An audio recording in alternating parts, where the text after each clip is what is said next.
하늘에 계시는 자비하신 아버지 하나님, 오늘 이 아침 다시 저희를 주님의 말씀 앞으로 인도하여 주시니 은혜를 감사합니다. 아멘. 이 시간 빌라도 앞에 서셨던 예수님, 그리고 그들을 고소하기 위해서 소리지르고 있는 대제사장들과 유대인들의 무리들, 그리고 그 사이에서 어쩔 줄 모르는 빌라도의 모습을 통해서 우리가 세상과 예수님 중간에서 어떤 태도를 취해야 할지 오늘 이 말씀을 통해서 분명한 답을 얻을 수 있도록 은혜를 베풀어 주시옵소서. 아멘. 주님의 그 현장 가운데 직접 서게 하시고 진리가 무엇인지 오늘 그 진리를 만날 수 있도록 복을 허락하여 주시옵기를 우리를 사랑하시는 예수님의 이름으로 기도드리옵나이다.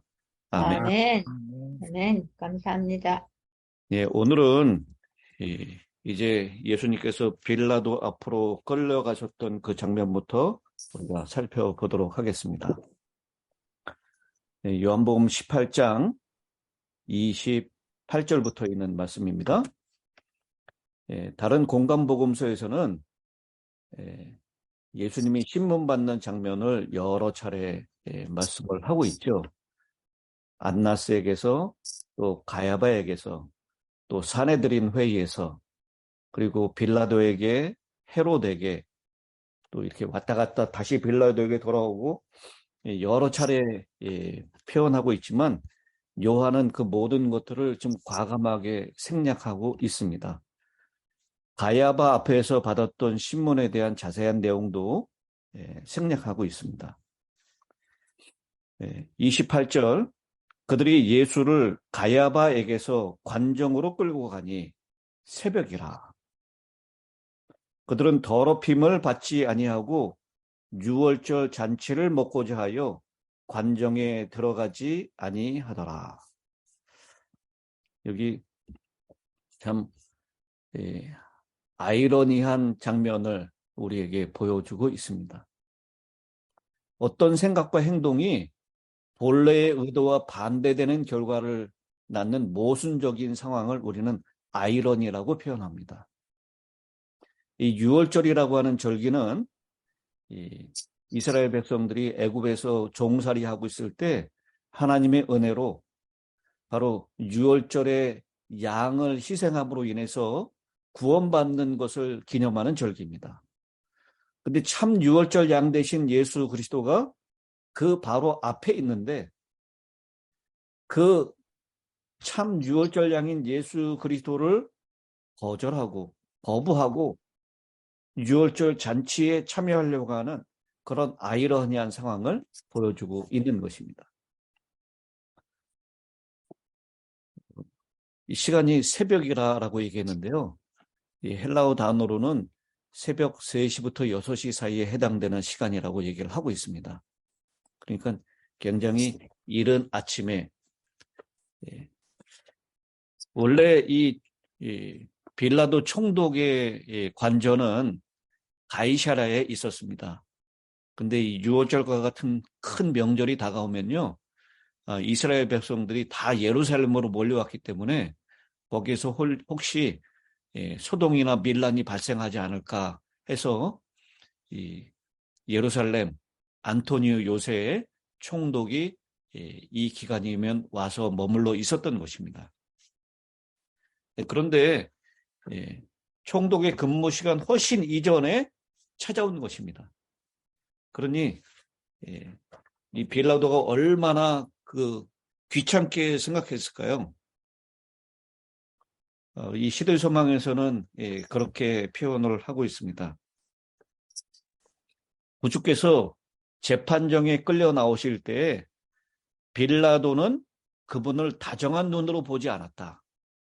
로마의 총독은 그의 침실에서 급히 불려 나왔으므로 그는 할 수 있는 대로 일을 빨리 끝내기로 결심하였다.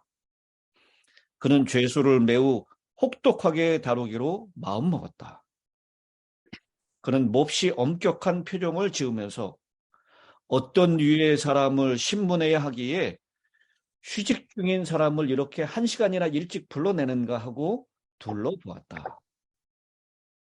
그 사람은 유대인의 관원들이 급히 신문하여 처벌하기를 바라는 그런 유의 사람일 것이라고 그는 생각했다. 그래서 이 관정 앞으로 안으로 들어가기를 거절했기 때문에요. 빌라도가 할 수 없이 밖으로 나오죠. 29절입니다. 그러므로 빌라도가 밖으로 나가서 그들에게 말하되 너희가 무슨 일로 이 사람을 고발하느냐. 빨리 처리하고 싶은 마음이었습니다. 그리고 이 새벽에 잠을 깨우면서까지 데리고 나온 죄인이라면 분명히 이 유대 지도자들이 급하게 빨리 처리하고 싶은 죄인일 것이라고 생각을 했던 것입니다. 빌라도는 예수님을 고소하는 사람을 쳐다보고 그 다음에 날카로운 시선으로 예수님을 바라보았다.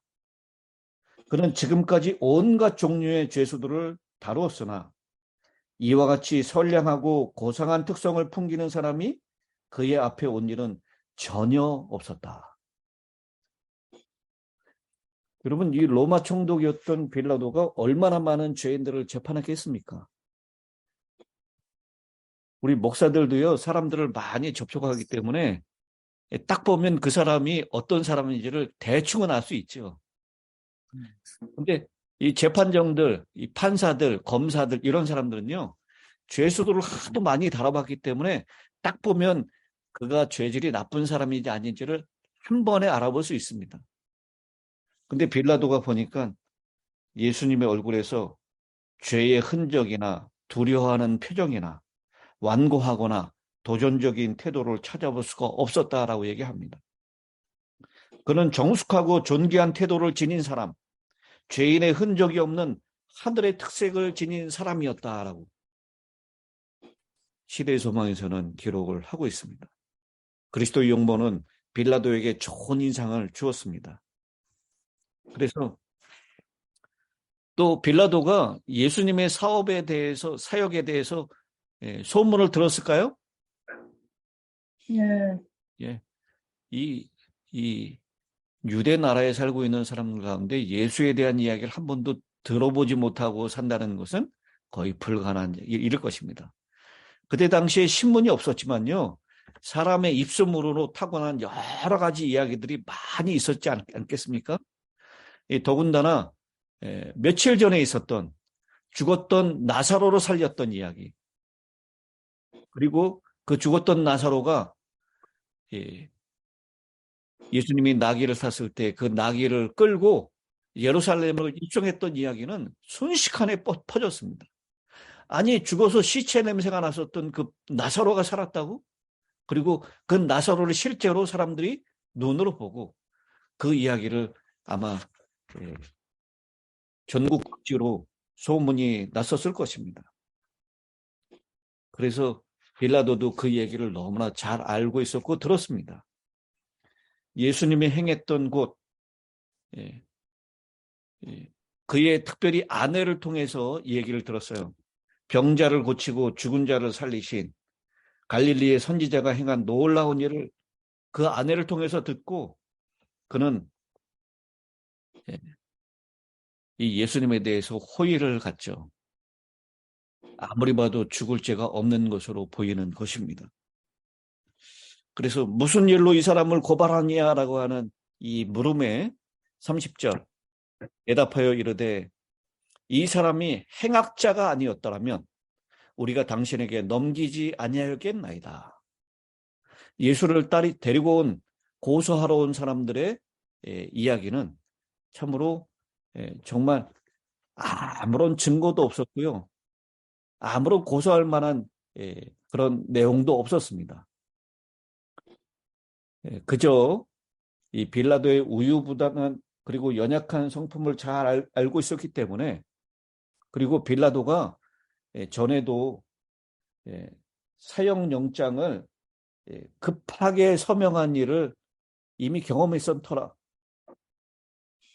우리가 죽을 만한 이 죄인이다라고 끌고 오면 그는 아무 말 없이 그 사형영장에 서명을 할 것으로 기대했는데 빌라도의 태도가 좀 다른 것입니다.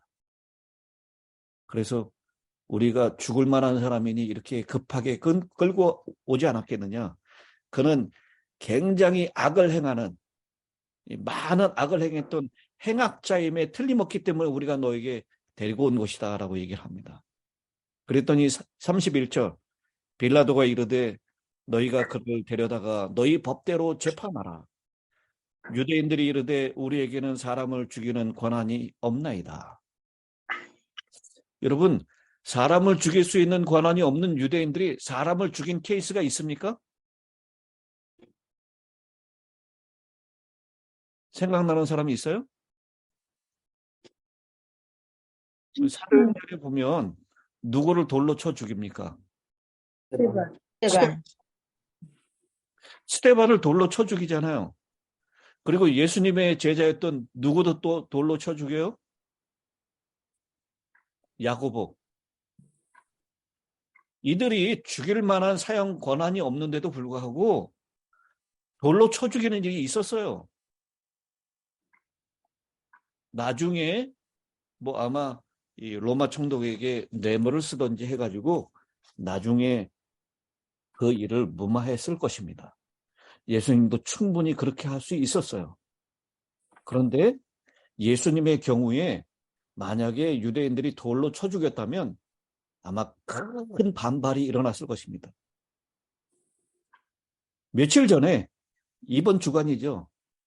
예수님께서 예루살렘에 왔을 때 그 호산나 다윗의 자손이여 지금 우리를 구원하소서라고 하는 그 열광적인 대중들의 소리를 들었기 때문에 대중들을 두려워해서 그를 돌로 쳐 죽일 수는 없었습니다. 그래서 로마의 사형 방식에 따라서 죽여야 하는데요. 그렇게 죽여야 될 이유는 무엇이냐면 나무에 달린 자마다 하나님의 저주를 받은 것이다 라고 하는 이 구약의 말씀이 있지 않습니까? 그래서 예수님은 하나님의 저주를 받아서 죽은 것이다 라고 하는 것을 증명해내기 위해서 십자가형을 고집했던 것입니다. 그래서요 32절 이는 예수께서 자기가 어떠한 죽음으로 죽을 것을 가리켜 하신 말씀을 응하게 하려 하심이니라. 예수님께서 자기 자신이 돌에 맞아 죽는다라고 말씀하지 않으셨습니다. 예수님은 어떻게 죽는다라고 말씀하셨죠? 요한복음 12장 34절에 주님께서 말씀하셨듯이 인자가 들려야 하리니 라고 말씀하셨어요. 이 십자가에 달려 나무에 달려 죽어야 된다라고 하는 것 주님의 죽는 이 모습을 이미 말씀하셨고요. 그리고 이것은 구약에 이미 예수님이 그렇게 죽을 것을 예언한 것을 응하게 하려고 한다라고 말씀을 하고 있습니다. 다시 빌라도가 관정으로 들어갑니다. 정말 참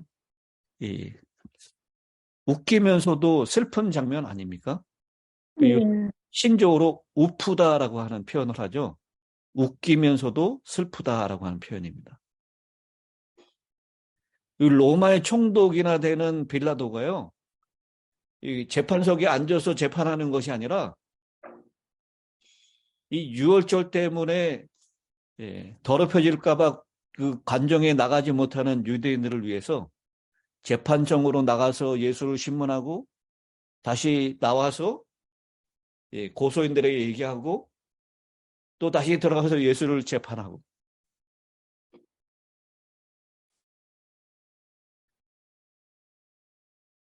정말 이 참 유월절 양이신 그분 그리고 그분을 거절한 그들에게는 그 유월절 잔치가 아무런 의미가 없다라고 하는 것.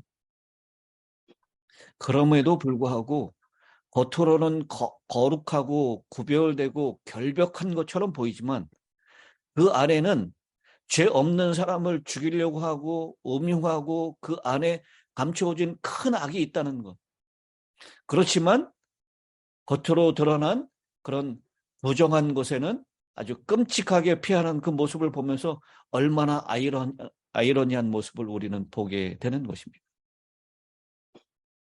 여러분, 우리도 이 예수를 고소하고 있는 이 종교 지도자들의 모습은 가지고 있지 않는지 오늘 이 아침에 우리 자신을 깊이 살펴볼 수 있게 되기를 바랍니다. 어떤 면에서는 정말 철저하게 율법을 지키고 철저하게 예수를 따르는 것 같은 모습을 보이지만 예수의 정신은 완전히 잃어버리며 살고 있지는 않는지, 안식일을 철저하게 잘 지킨다고 하지만 이 형제를 미워하는 예수의 사랑의 정신은 실천하지 못하고 있지는 않는지, 겉으로는 거룩하게 보이는 척하지만 그 속으로는 온갖 더러운 것들이 가득하고 있지는 않는지, 오늘 이 대제사장들과 유대인들의 모습을 보면서 우리도 혹시 그렇진 않은지 오늘 이 아침에 다시 한번 깊이 우리 자신을 살펴보시게 되기를 바랍니다. 33절입니다. 이 빌라도가 다시 관정에 들어가 예수를 불러 이르되 네가 유대인의 왕이냐. 이 요한복음에는 자세히 기록하고 있지 않지만요, 우리는 마태복음, 공관복음에 있는 말씀을 통해서 이들이 예수를 고소했던 그 이야기를 알고 있습니다. 빌라도에게 끌고 가서요, 이들이 무엇 때문에 예수를 고소하는지를 말하고 있는데요. 세 가지를 고소하죠. 유대인들 백성들을 미혹하는 자였다. 그리고 두 번째는 뭘 내지 말라고 하는 자다.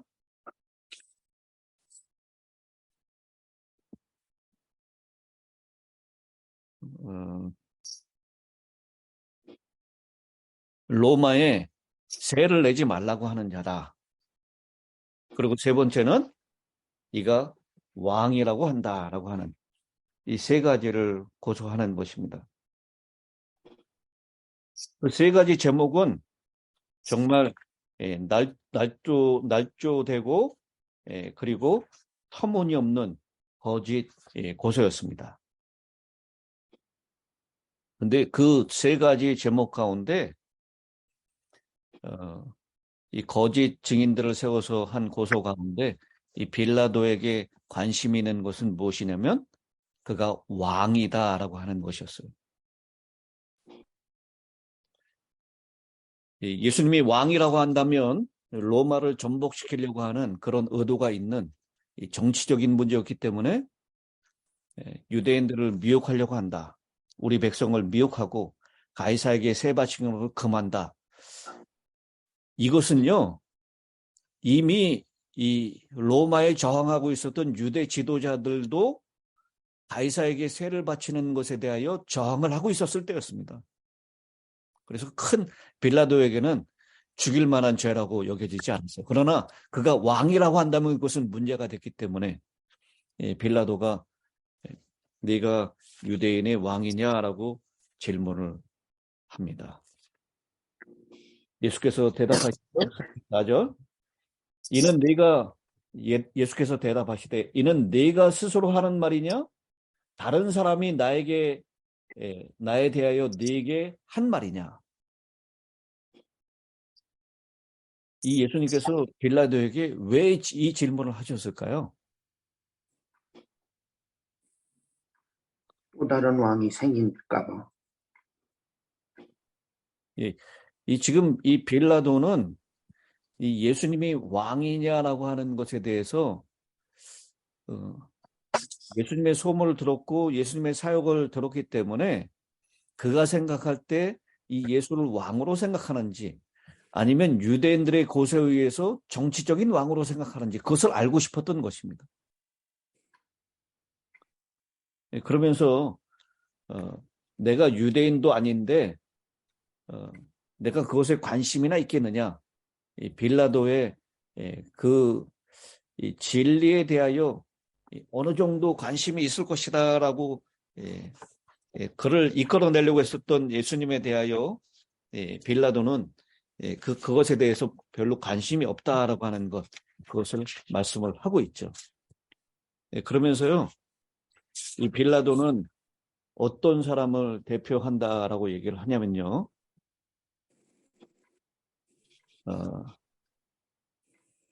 이 마태, 마가, 누가복음에 있어서 빌라도의 역할보다 훨씬 더 중심적이고 구체적으로 요한은 빌라도를 기록하고 있습니다. 요한복음에서 빌라도는 니고데모나 도마나 그 외의 다른 사람들처럼 예수님과 그의 기별에 대하여 매력을 느낀 것처럼 보입니다. 그리고 예수님에 대해서 호감을 표현하죠. 그러나 그것은 기껏해야 부분적이고 구원하지 못하는 믿음을 가진 사람들의 대표자로 이 빌라도는 나타납니다. 니고데모가 예수님께 호감을 가지고 빛으로 나온 반면에 빌라도는 힘고는 물러나더니 결국은 예수를 시키길 원하는 자들과 동행하는 것입니다. 그래서 오늘날 이 빌라도가 진리를 알고자 하지만 진리에 대하여 자기 자신의 존재를 걸지 않는 그런 사람으로 이 빌라도는 나타나고 있습니다. 빌라도는 분명히 그 시대의 산물이었습니다. 예수께서 태어나셨던 시대에는 위대한 사상가들이 매우 불확실해 보이는 진리에 대한 많은 상반된 주장들을 하고 있었습니다. 여러 면에서 이것은 오늘날의 다원주의와 비슷합니다. 당시에 이렇게도 구원받는다, 저렇게도 구원받는다. 오늘날도 이 다원주의가 아주 성행하고 있죠. 그래서 진리를 얘기하고 있는 사람들이 참 많이 있습니다. 그리고 심지어는 절대적인 진리는 없다라고 주장하는 사람들이 있습니다. 빌라도는 법적으로 옳은 것을 행하기를 원했지만 누군가에 대하여 강한 종교적인 확신을 가질 여지가 전혀 없었음을 그의 말과 태도에서 나타내고야 말았습니다. 그런데도 빌라도는 예수님이 죽을 죄가 없는 무죄한 자다라고 하는 것을 알게 되죠. 그래서 예수님의 자신의 나라에 대한 이야기를 하죠. 예수께서 대답하시되 36절 내 나라는 이 세상에 속한 것이 아니라 만일 내 나라가 이 세상에 속한 것이었더라면 내 종들이 싸워 나로 유대인들에게 넘겨지지 않게 하였으리라. 내가 이제 내 나라는 여기에 속한 것이 아니니라. 하나님 나라의 성격에 대하여 이 세상 나라는 힘에 의하여 뺏고 힘으로 지켜지는 나라이지만 내 나라는 평화의 나라이고 힘으로 뺏고 힘으로 유지되는 나라가 아니다라고 하는 것을 분명히 말씀하십니다. 빌라도가 이르되 그러면 내가 왕이 아니냐? 예수께서 대답하시되 네 말과 같이 내가 왕이니라. 내가 이를 위하여 태어났으며 이를 위하여 세상에 왔나니 곧 진리에 대하여 증언하려 함이로라. 무릇 진리에 속한 자는 내 음성을 듣느니라. 여기 예수님께서 37절에 하신 말씀 가운데요. 내가 이를 위하여 태어났으며 이를 위하여 세상에 왔나니 이 났으며 왔나니 이 두 단어는 대단히 중요한 단어입니다. 났다라고 하는 표현은 예수님께서 이 세상에 사람으로 오셨음을 표현하는 단어고요.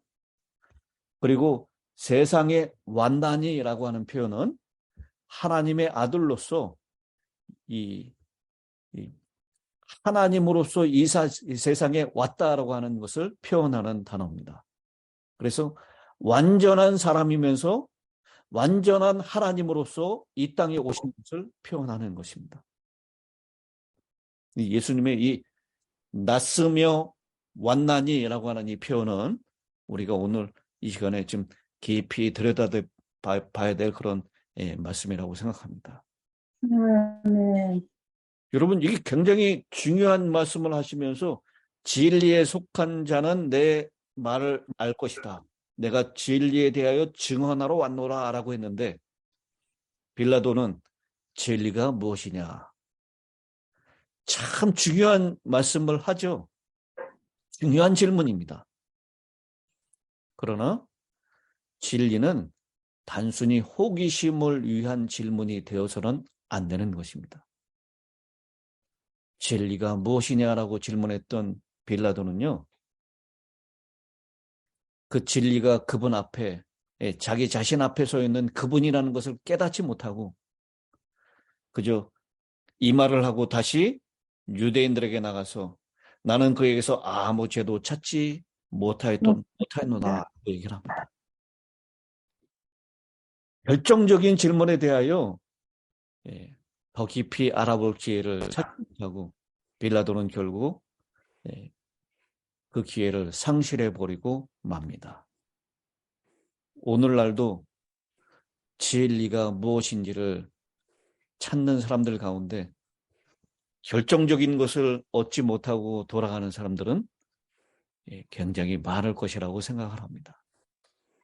여러분, 진리는 어떤 잘 정리된 논리나 잘 정리된 학문이 아닙니다. 진리는 무엇이죠? 예수 그리스도 자신이 진리. 내가 그리고 아는 라고 말씀하셨던 예수님 자신이십니다. 예수님 인격, 예수님의 사역, 예수님의 말씀, 그것이 진리입니다. 우리는 오늘 그 진리 되신 예수님을 알게 된 것은 정말로 큰 하나님의 은혜입니다.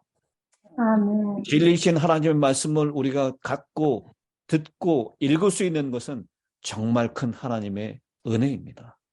아멘. 그런데요, 여러분, 이 빌라도가 이 유대인들에게 나가서 한 사람을 놓아주는 전례가 있다라고 얘기를 합니다.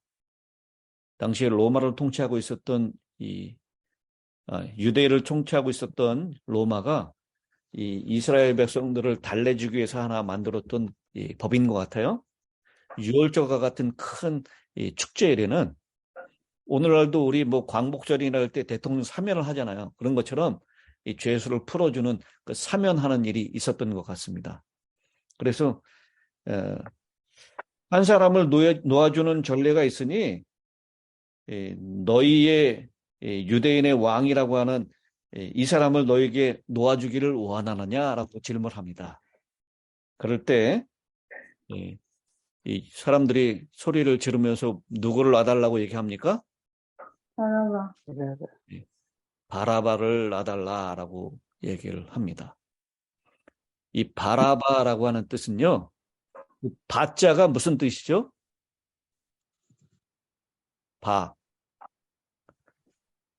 바디메오 하면 무슨 뜻입니까? 디메오의 아들이라는 뜻이죠. 그래서 바는 아들이라는 뜻입니다. 아바는 무슨 뜻입니까? 우리 아버지요, 그 표현 아시죠? 아바는 아버지라는 뜻이에요. 그래서 바아바는 무슨 뜻이에요? 아버지 아들. 예, 아버지의 아들이라는 뜻입니다. 그런데요, 다른 사본들에 보면 이 바라바를 무슨 바라바라고 부르냐면요, 우리 개정에는 나와 있지 않는데 다른 여러 사본에 보면 예수 바라바라고 나옵니다. 바라바의 이름이 예수 바라바예요. 그러니까 예수하고 똑같은 이름을 가지고 있는데 지금 요한복음이 말하고 있는 예수는 누구의 아들입니까? 하나님의 아들이에요. 근데 지금 이 또 다른 예수는 아버지의 아들이라고 얘기를 하고 있습니다. 그래서요, 오늘 여기에서 아주 재미난 이야기를 우리는 살펴볼 수 있습니다. 이 바라바는 사람의 아들 예수고요. 이 지금 여기 계시는 예수님은 하나님의 아들 예수입니다. 이 바라바는 어떤 사람이라고 이 공간복음에 얘기하고 있냐면요. 마태복음 27장 16절에는 유명한 죄수라고 얘기합니다. 소문난 죄수라는 뜻이죠. 그리고 마가복음 15장 7절에는 밀란을 꾸미고 그 밀란 중에 살인하고 체포된 자라고 얘기합니다. 그래서 여기 바라바는 강도였더라라고 하는 그 강도라는 뜻은요. 산적이라고 하는 뜻을 가지고 있는데 로마인들이 열심당원들을 향해서 관습적으로 표현한 용어가 이 강도라는 표현입니다. 그래서 바라바는 열심당원이라는 뜻입니다. 그래서 이 바라바는 유대 독립을 위해서 밀란을 주도했던 유대 민중들에게 지지를 받던 오늘날로 얘기하면 우리 조선의 독립을 위해서 독립운동한 독립군과 같은 사람이었다라는 것입니다. 여러분 지금 예수님을 대제사장에게 빌라도에게 고소하고 있는 제목은 예수님이 유대를 독립시키기 위해서 밀란을 꾸미고 있는 정치적인 지도자다라고 그렇게 제목을 말하고 있는 거 아닙니까? 근데 이미 독립운동을 하다가 잡혔던 바라바를 지금 구원해 달라고 요청을 하고 있는 것입니다. 그러니까 이 유대인들이 얼마나 참 이 모순된 지금 일을 하고 있는지 여러분 잘 아시겠죠? 똑같은 제목으로 예수를 고소하고 똑같은 제목으로 잡혀있는 바라바를 꺼내달라고 하고요. 그리고 예수 바라바, 인간 아버지의 아들 예수 바라바를 대신 구원해달라고 하고 하나님 아버지의 아들 예수 그리스도는 십자가에 처형해달라고 하는 것입니다. 아버지의 아들 예수 바라바를 하나님의 아들 예수 그리스도 대신에 선택하고 있는 것입니다. 오늘 이 정말 우픈 현실, 웃기면서도 슬픈 이 모습을 통해서 우리는 오늘 우리 자신의 모습을 좀 바라봐야 될 것이라고 생각을 합니다. 아멘. 인간 아들 예수가 아니라 하나님의 아들 예수를 선택하는 저와 여러분이 되시기를 바라면서 오늘 말씀을 마치겠습니다. 아멘. 이제 감사합니다. 김양숙 목사님 마지막 끝기도를 부탁드리겠습니다. 하늘에 계신 감사하신 아버지, 아멘. 저희에게 오늘 이 아침도 참으로 귀한 말씀을 들려주신 것 감사합니다. 아멘. 아버지, 우리가 진리 되신 예수님을 알게 하여 주시며 하나님의 아들로서 이 땅에 태어나게 도와주셔서 감사합니다. 아버지, 아무 죄도 없으신 예수님이 우리의 죄 때문에 여기저기 끌려다니시면서 죄인 취급을 받으신 그 예수님을 우리가 생각할 때에 오늘 하루 예수님을 마음 아프게 하지 않도록 도와주시옵소서. 아멘. 아버지, 우리에게 더 성령께서 매일매일 예수님 앞에 이끌게 하시는 그 사랑을 인해서 감사하며 더 귀한 말씀을 올바르게 잘 이해할 수 있도록 도와주시고 말씀대로 살아가는 저희들 되게 도와주시옵소서. 아멘. 오늘도 우리 힐타 교우들 함께하여 주시고 또 우리 청년들, 어린아이들 모두에게 오늘도 주님이 늘 함께하셔서 오늘 정말 예수님 안에 모두 거하는 자들이 되게 도와주시옵소서. 아멘. 특별히 주님 여기저기서 지진으로 인해서 또 디리카 그 나라에서 지금 참으로 많은 도움을 필요로 하고 있습니다. 우리들이 보이지 않는다고 냉정하게 살아가지 않게 도와주시고 우리가 그들을 도울 수 있는 한 최선을 다해서 도울 수 있게 하여 주시고 또 이 세상에선 우리의 생명이 언제 어떻게 될지 모르는 세상에 살고 있사오니 오늘 하루도 정말 예수님 안에서 살아가는 저희들에게 도와주시옵소서. 주님 또 육신이 연약한 주의 자녀들에게 함께 하시고 오늘도 힘을 주시고 치유의 능력을 베풀어 주시옵시길 간절히 바라며 예수님 이름으로 기도드리옵나이다. 아멘. 아멘. 아멘.